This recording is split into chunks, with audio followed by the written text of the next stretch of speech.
fait une classe préparatoire scientifique avec une dominante physique et chimie à Condorcet à Paris pour ensuite faire les concours et arriver à Centrale Nantes en 2012.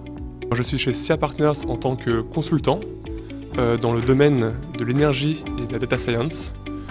Et j'adresse des missions avec des problématiques qui vont, par exemple, des prévisions de flux énergétiques pour l'électricité chez Enedis à la modélisation plutôt axée data science sur des modèles, par exemple, pour adresser la finance.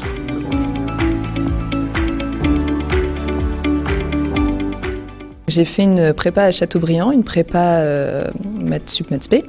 Et donc au bout de 2 ans, j'ai intégré l'école Centrale Nantes. Donc au bout des 2 ans de tronc commun, j'ai décidé de faire une césure. Donc j'ai fait 2 stages, un stage à l'étranger dans le domaine du pétrole et ensuite j'ai fait un stage à Paris en l'assurance vie. Et donc suite à ça, je suis retournée à Centrale et j'ai fait l'option mathématiques appliquées qui venait d'être créée, avec en mineur l'option finance.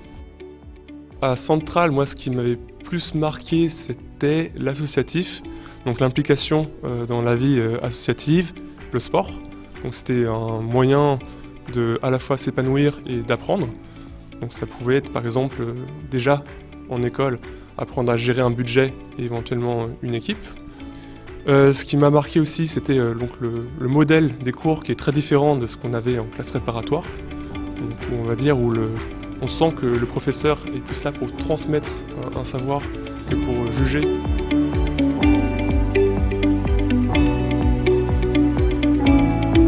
Alors je dirais qu'à Centrale Nantes, il a vraiment un tissu associatif et une vie associative très développée, très riche, que ce soit sur le plan sportif, mais aussi sur vraiment d'autres types d'associations, dans les arts ou dans vraiment des associations humanitaires, et que donc c'est un volet très, très important, très développé à Centrale, et qu'en plus de ça, il a une formation de qualité et qu'il a surtout maître de son parcours et qui peut choisir des options qui vont lui permettre de trouver un métier qui lui plaira plus tard.